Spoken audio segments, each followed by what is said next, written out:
Dogman Declassified, the latest book from W.J. Brendel, Ph.D. Real reports. Consistent patterns, no clear answers. Take a closer look at the evidence. Available now. Welcome to Forever Paranormal, where shadows remember and silence has a way of speaking. I'm Dr. Bill, your guide through the strange and the unexplainable.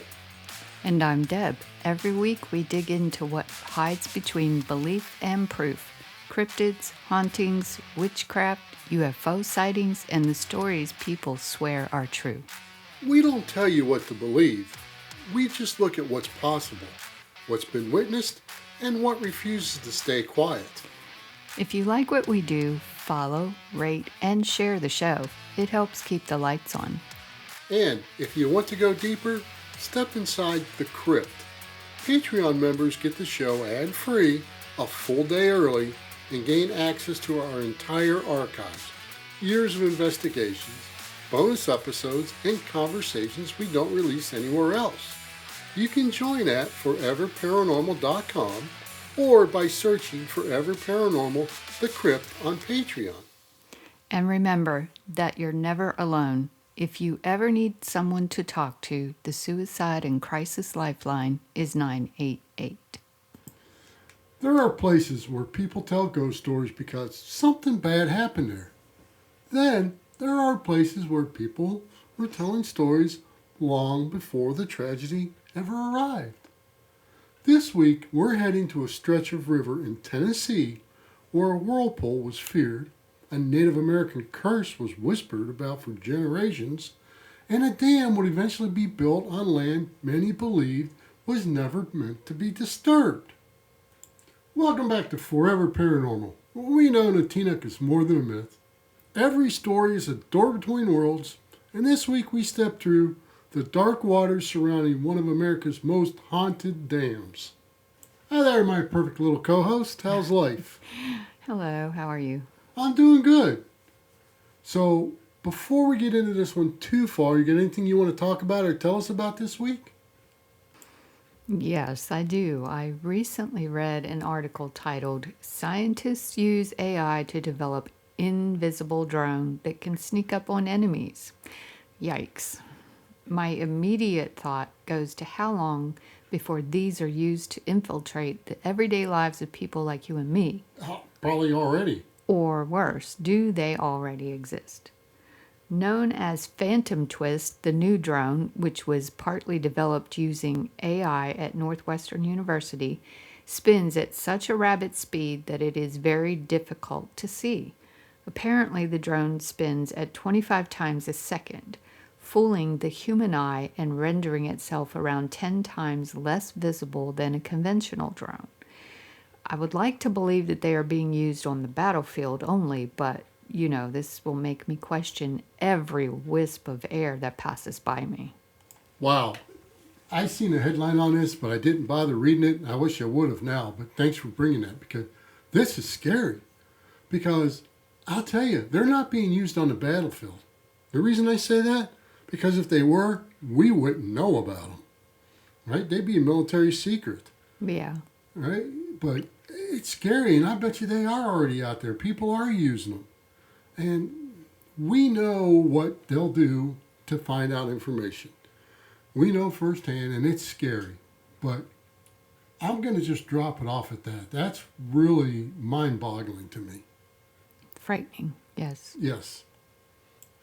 You know, Deb, when most people think about haunted locations, they picture old houses. Or abandoned hospitals. Everybody seems to have an abandoned hospital. Yeah, maybe even an old asylum or cemetery or something like that. Somewhere you can walk through and you can point to a building and say, that's where the hauntings happen. What we don't hear about very often are the places that are underwater. Well, that's kind of unsettling when you think about it. It is, because a haunted house is still there. A cemetery is still there. You can see it, you can visit it, and you can stand where the events happen. But what happens when the place itself disappears?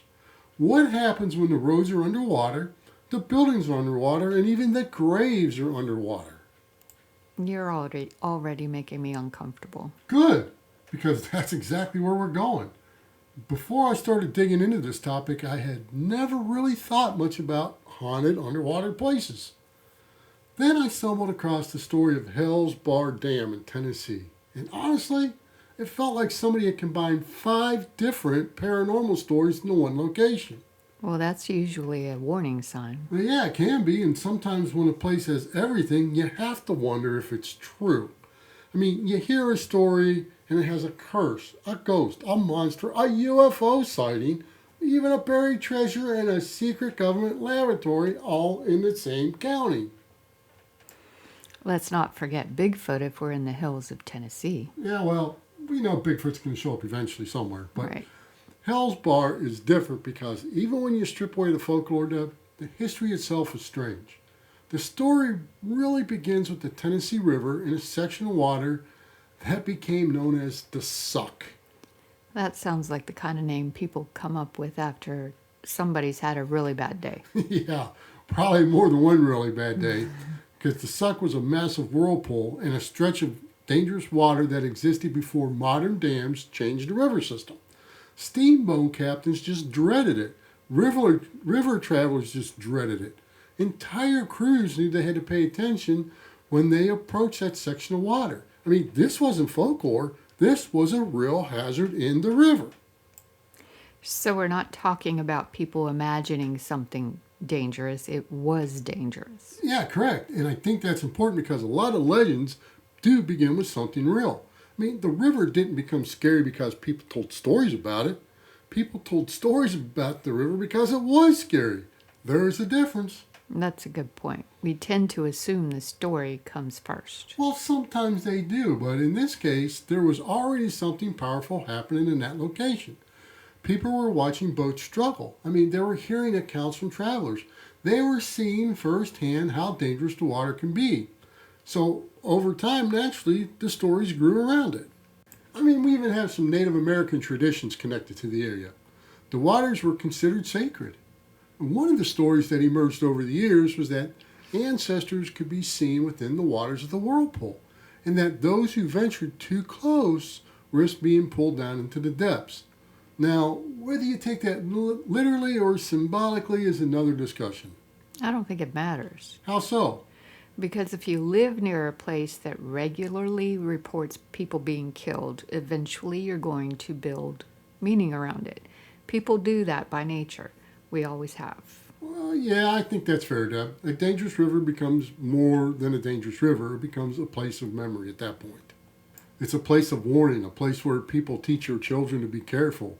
And after enough generations, those warnings do become stories.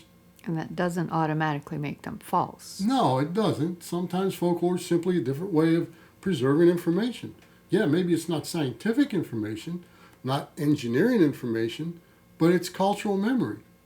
And the lessons survive even if the original details change.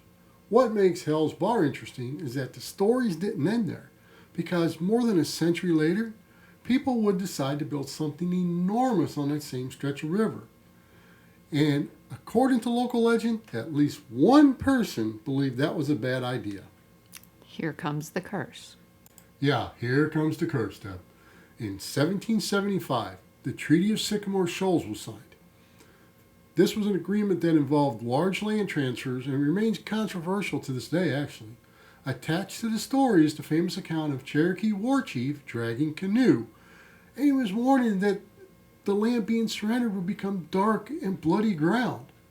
But now, before we go any further, we should be careful here. There are documented statements attributed to Dragging Canoe regarding the treaty and his opposition to it.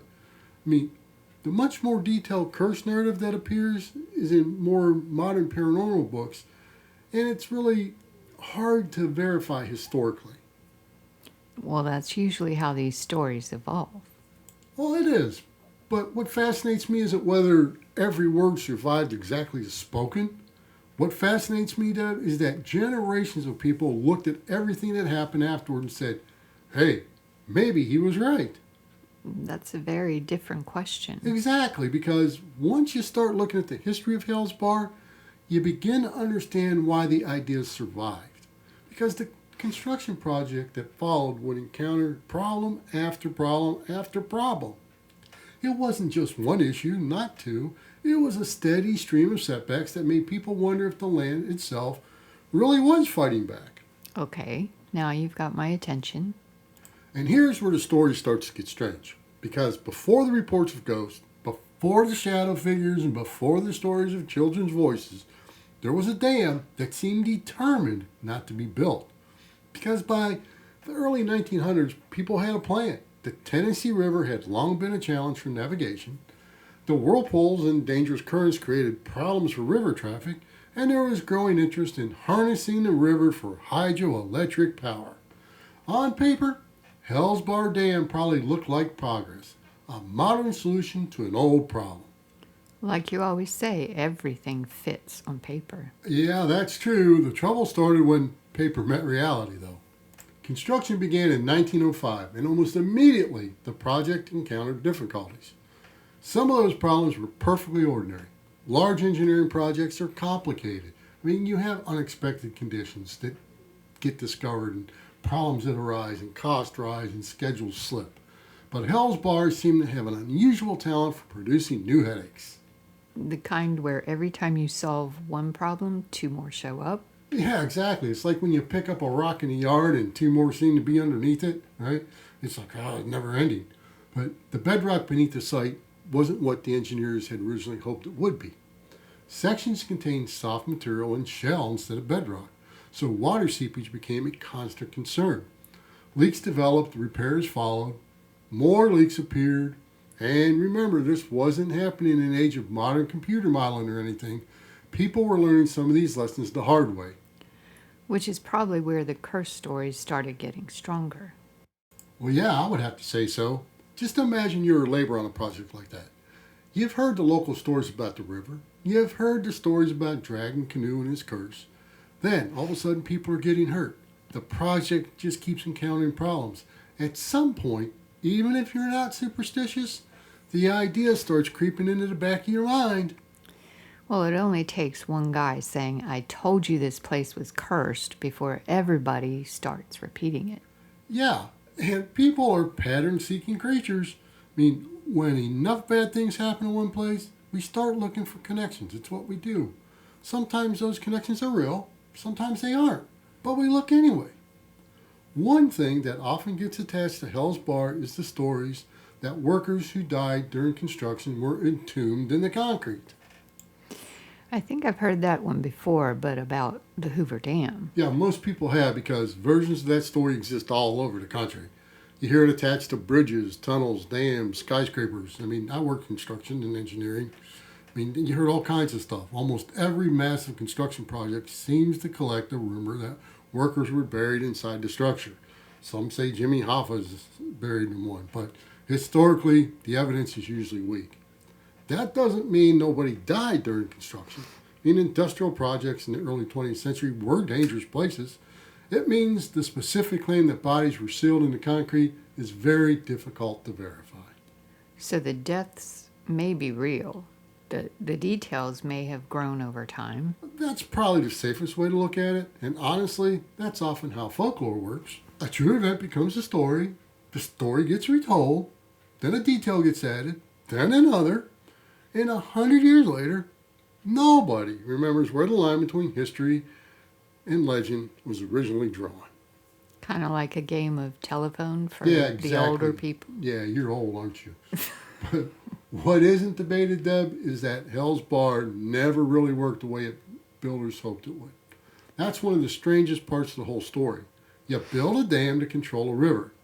You spend years constructing it. You overcome obstacle after obstacle, and then the finished product continues having problems. Leaks remained a concern. Maintenance remained a concern. And the problems never completely went away. The dam continued operating, but it never fully escaped the issues that had followed it from the beginning. Decades after construction, people were still dealing with the consequences of the decisions made when the project was first built. Which is the kind of thing that keeps a story alive. A story about a curse? Yeah, it does, because every new problem felt like confirmation to people who had already believed something was wrong with the place. Then came the ending nobody wanted. After years of difficulties, the dam suffered a major failure in the 1960s. Eventually, it was abandoned, and much of the structure was later demolished. If you believe a curse story, that's the moment people point and say, "See, we warned you." Well, exactly. From that perspective, I mean, the story isn't about a dam that had engineering problems.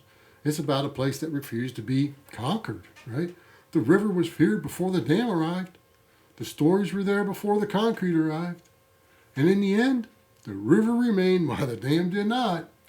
And that's where another part of the story enters the picture. One that, for me, is actually more unsettling than the curse. If the dam failed, what happened to everything behind it? Well, that's where the story becomes even more complicated, Deb, because the waters associated with the project had already transformed the landscape, including areas containing old cemeteries. According to numerous accounts, some graves were never even relocated, including a cemetery containing many, many children who were victims of the 1918 and 1919 Spanish flu pandemic. Now, before anybody writes us, there are a lot of details floating around online about Hales Bar. Some are well documented, some are harder to pin down, and that's one of the challenges with the place that's been the subject of ghost stories for decades. But what appears consistently throughout the accounts is that the cemeteries in the area were affected by the flooding and that not all of the graves were relocated. That's one of these things that feels strange now, but I guess people did things differently back then. Well, yeah, they did, and sometimes there simply wasn't the money or the time or even an effort made to move everyone. Then, sometimes they just took the money and never did the work. Personally, I think that's where a lot of the problems arise. Pun intended. Today, if someone told you an entire cemetery was going to end up underwater, most people would immediately ask, what happens to the graves?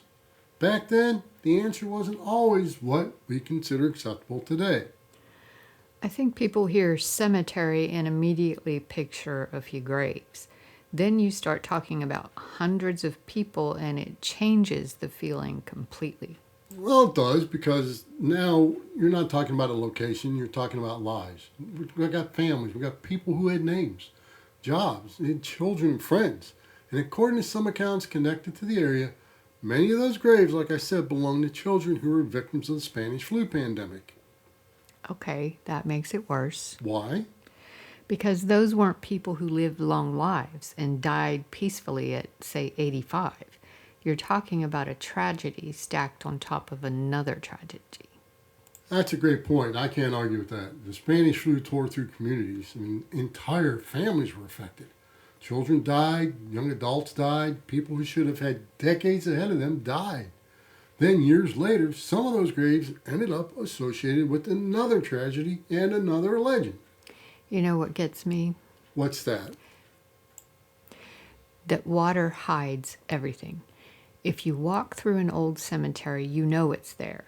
If it's underwater, you can't see it, but you know it's still there.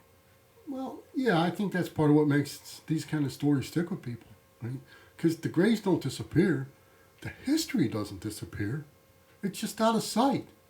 And sometimes that may be worse, because once something is hidden, well, imagination starts filling in the blanks. Which could explain a lot of ghost stories. Well, it could, and to be fair, that's a perfectly reasonable explanation for some of the reports that came out of Hales Bar. But not all of them are easy to dismiss, Deb. Over the years, visitors have reported hearing voices, footsteps, and unexplained sounds. Others have described shadow figures moving through areas where there was no one present. Then there are the reports involving children. People hear laughter. People hear crying. People heard voices when no children were anywhere nearby. That's the one people always remember. It is, because whether you believe in ghosts or not, it gets your attention when kids are involved. And the same is true of reports from people who claim that they felt someone or something touch them when no one was there. A hand on the shoulder maybe, or a brush against an arm. That unmistakable feeling that someone is standing right beside you. I don't know if that's paranormal, but I know I wouldn't enjoy it. Yeah, because it really is a weird feeling, and that's really where Hales Bar sits for me. The curse may be folklore. The ghost stories may have natural explanations. The shadow figures may be misidentifications. But when you put everything together, the dangerous river, the stories surrounding the sock, the construction problems, the deaths, the cemetery, and decades of haunted reports, it's easy to understand why the location developed the reputation that it has. Sometimes a place earns its stories. Yeah, that's exactly right, Deb. And whether the hauntings are real or not, Hell's Bar earned its reputation long ago, and more than a century later, people are still talking about it. For a place that was supposed to tame a river, that's a legacy that nobody could have ever predicted. But the more I looked into Hell's Dam, the less interested I became in proving whether it was haunted or not. Well, that's not usually where people expect a paranormal show to go. Probably not, but sometimes the question of whether ghosts are present isn't the most interesting part of the story. Sometimes it's why the place refuses to leave people's minds. And think about this. Hell's Bar has been collecting stories for generations. Some people arrive looking for ghosts. Some arrive because they just love history. Some are drawn by the curse legend. Others are fascinated by the dam itself. Yet, they all end up talking about the same place. That's kind of unusual when you think about it. It is, because most haunted locations are known for one thing, right? A famous apparition, a murder, an abandoned building. Hell's Bar seems to sit at the crossroads of several different stories. Which may be why it keeps showing up on paranormal lists. Well, I think so. I mean, if the curse story didn't exist, people would still talk about the dangerous river. If the river stories didn't exist, people would still talk about the troubled construction. If the construction problems didn't exist, people would still talk about the cemetery.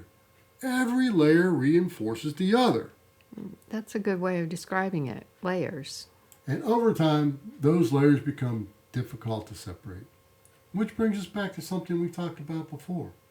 Not every haunted report has to be caused by a ghost. You're trying very hard not to make half the audience mad. Well, I'm just trying to be honest, Deb. A person can hear a strange sound and misidentify it. A shadow can be something more in low light. Expectation can influence your experience. I mean, those things happen. At the same time, there are experiences people have that they struggle to explain. And when enough people report similar things over long periods of time, the stories tend to survive. Even when nobody can prove them. Yeah, I mean, folklore doesn't survive because it's proven. We know that. It survives because people keep telling it. The question is, why? Why are people still talking about it more than 100 years later? My answer is probably simpler than yours. All right, let's hear it. Because the whole thing feels wrong. What do you mean, wrong? Wrong how? Dangerous river, curse story, construction disasters, flooded graves. Whether any of the ghost stories are true or not, there's something about that combination that just feels uncomfortable. Yeah, you know what? I think a lot of listeners are probably nodding their heads with you right now because sometimes that's the reaction people have to a place itself. A feeling that if they were staying in there alone at night, they would rather be somewhere else, actually. Preferably somewhere with less cursed water. Well, yeah, that's always a solid life strategy. I try to keep my cursed water exposure to a minimum. A wise policy, my lady. But there may be something else happening here, too. Places like Hales Bar remind us that history isn't always as far away as we think. We tend to imagine the past as something finished, right? Something neatly filed away. Then we find a place where the stories never stopped. A place where people are still arguing about what happened.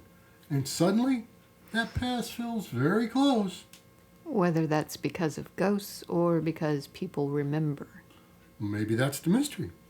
Maybe sometimes those two things aren't as separate as we assume. People do remember, and every generation adds something new to what came before. That doesn't prove a haunting, but it does explain why some locations refuse to be forgotten.